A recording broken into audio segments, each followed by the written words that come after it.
그러니까 2012년 대통령 선거 당시의 단일화 국면의 대자뷰다 이렇게 저는 이렇게 봅니다. 문재인 후보랑 할 때요. 예. 결국은 깽판 쳤었습니까? 제가 그때 정말 얼마나 열받았는지 저는 단일화 안 된다고 봅니다. 결국 저 안철수 대표의 특징은 본인으로의 단일화가 아니면 단일화라고 생각하지 않으시는 그 묘한 그 속성이 있으셔요. 자, 김영주 전 의원님, 네. 우상호 의원이 다소 이제 좀 격한 표현도 네. 했습니다. 열받았다라고 하면서 문재인 대통령과의 과정에서 안철수 대표가 소위 깽판을 쳤다라고 말하는데 무슨 얘기입니까? 그게 그때 기억을 좀 다시 보면. 그때 당시에 여러 가지 어려움이 있었죠. 그러니까 단일화 하기로 했다가 이제 나오기도 하고 들어가기도 했는데 사실은 그 과정을 해고하는 것보다는 이미 그게 누적돼 있다는 측면. 그런 것이 김종인 위원장한테도 이제 각인되어 있다는 것이 더 중요한 것 같고요. 실제로 단일화 안 됐더라도 저는 저 표가 3자 대결 표가 저는 뒤바뀐다고 봅니다. 가령 나경원 후보가 훨씬 많은 지지를, 예컨대 나경원 후보가 국민의힘 후보가 됐을 때 지금 여론조사하고 안철수 이렇게 3자 대결의 지형이 사실은 안철수 후보가 29.4가 아니라 한 19.4, 나경원 후보가 29.4나 30점이 되는 그런 형태의 결과로 나는 뒤집어진다고 보거든요. 왜냐하면 정당이 갖고 있는 가치라든지 역량이라고 하는 게 총 집중되기 때문에 지금 현재 여론조사가 갖고 있는 것은 그냥 성향조사예요. 근데 마지막에 후보들이 당내 후보를 만들고 그때 단일화했을 때에는 말하자면 교육감 선거와 거의 비슷한 트렌드를 가질 것이라고 보여집니다. 그러니까 교육감 선거 한 10일 전에 선거하고 교육감 선거 결과가 완전히 다른 거와 비슷하거든요. 그래서 심지어는 실제적으로 보면 나경원 후보가 안철수 후보를 배 이상 이기는 여론조사도 나올 수 있다. 저는 그렇게 생각이 듭니다. 예. 조금 전에 우상호 의원이 깽판이라는 표현을 썼는데요. 사실은 깽판이라기보다는 2012년도에 어떤 방식으로 단일화가 진행이 됐습니다. 물론 문재인 캠프에서 볼 때는 더 적극적으로 지지했으면 좋았을 텐데 안철수 대표가 생각만큼 단일화를 하고 나서도 그렇게 열성적으로 나서지 않았다. 아마 투표일이든가요. 안철수 대표가 이제 미국으로 해외로 출국하게 되면서 이 모든 것들이 문재인 당시 후보를 전격적으로 지지하는 거야. 이런 생각을 가지게 됐는데 그때의 실수가 안철수 대표 측의 실수라기보다는 더불어민주당, 당시의 민주당과 문재인 후보에게 문제가 없었는지를 스스로 좀 돌아볼 필요가 있다는 생각이 들고요. 단일화 얘기 한마디만 좀 드리겠습니다. 지금 단일화가 거의 모든 것들이 이슈인 것처럼 많은 것들을 끌어가고 있는데 밥 먹으면 배부른 것처럼 이번 선거에서 모두가 다 같이 힘을 합치는 것은 매우 자연스러운 수순이라고 저는 생각합니다. 우리가 2010년도 지방선거의 서울시장 선거를 보면 당시 한명숙 후보와 오세훈 후보가 박빙의 선거 결과가 있었는데 최종적으로 마지막에 엎어치기에 성공하면서 오세훈 후보가 당선이 됐죠. 그 당시 아마 노회찬 후보가 갖고 있었던 작은 표의 차이가 만약에 단일화로 다 엮였더라면 선거 결과가 뒤바뀌었을 거다 이런 얘기들이 참 많았습니다. 근데 지금 문제는 단일화가 모든 것들을 다 결정짓는 전부인 것처럼 얘기하게 되면 국민들과 시민들이 바라보기에 야 이거 무슨 선거 공학적으로 접근하는 거야? 이렇게 볼 여지가 너무나 많고요. 코로나 국면과 서울시 선거 같은 경우는 누가 뭐래도 선거를 만들게 기본적인 원인을 제공했던 박원순 서울시의 크나큰 문제 그리고 더 나아가서 시민들을 가장 고통스럽게 만들고 있는 이 부동산 문제를 어떻게 해결할 수 있는 것인가 그리고 이 보궐선거가 끝나고 났을 때 그 힘과 여세를 몰아서 문재인 정부를 심판하겠다는 큰 힘의 흐름들이 모이게 된다면 정권 교체를 나서기까지 어떻게 역할을 할 것인가 등이 굉장히 복합적으로 연결이 돼야 됩니다.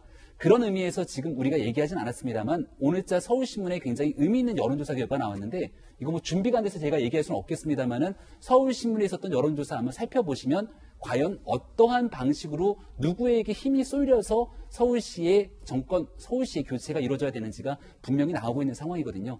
여기에 우리가 해야 되는 역할이라는 건 국민들이 과거에 늘 봤던 데서 마지못해 찍는 게 아니라 진짜 큰 기대감과 희망을 갖고 그래 이렇게 변화할 수 있구나라고 하는 기대를 줄 수 있는 후보를 만들어내는 게 지금부터 일이기 때문에 안철수 대표는 안철수 대표대로 희망을 줄 수 있기 위해서 뛰어야 되고 국민의힘은 더 큰 미래를 그리기 위해서 좋은 후보 내야 된다고 생각합니다. 여러분은 이번 보궐선거에 문재인 정권을 심판해야 한다라고 생각하십니까? 아니면 개혁의 완수를 위해서 여당 후보가 승리를 해야 한다라고 생각하십니까? 이 여론조사 결과 함께 보시죠. 김도현 박사가 말한 그 여론조사는 아니지만 비슷한 여론조사 결과입니다. 한겨레 신문에 보도되고 있는 건데 49.5%가 정권의 심판을 위해서 야당 후보가 승리해야 한다라고 응답을 했습니다. 이에 반해 36.7%가 개혁의 완수를 위해 여당 후보가 승리해야 한다라고 답변을 하고 있는 모습을 확인할 수 있습니다. 이 응답대로라면, 이 여론조사대로라면 개혁 완수 위에 여당 후보가 승리해야 한다라고 주장하는 분들보다 정권을 심판하기 위해서 야당 후보가 승리해야 한다라고 보는 분들의 응답 차이가 이렇게 나고 있는 겁니다.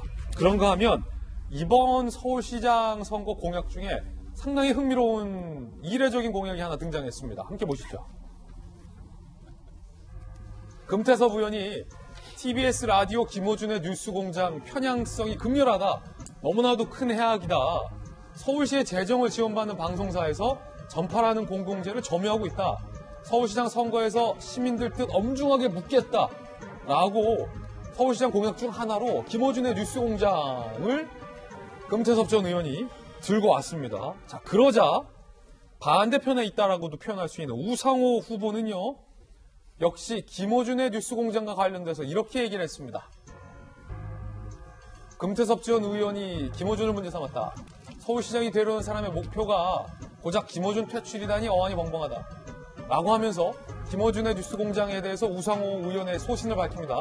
그는 성향은 드러내되 사실관계에 기초한다는 철학이 분명한 방송입니다. 끊임없이 고발당하고 제소당하지만 살아남는 비결이기도 하다라고 추켜 세우기도 합니다. 자, 김광삼 변호사님 어떻게 보십니까? 일단 이제 금태섭 의원의 말한 방송은 전파는 공공재다. 이 말을 뭐 아마 반대할 사람은 없을 거예요. 그 공공재가 사유가 되면 안 되는 거 아니겠어요? 그런데 그럼 우리가 김어준 씨가 진행한 뉴스 공장 자체가 과연 이게 공공재로서 역할을 하고 있느냐, 이건 우리가 이렇게 판단하면 될 것 같아요. 어느 한쪽에서는 이건 굉장히 잘못된 프로그램이라고 잘못된 진행이라고 얘기하고, 어느 한쪽에서는 그렇지 않다고 얘기한다고 한다면 이 프로그램 자체는 공정성이 있는 건가요?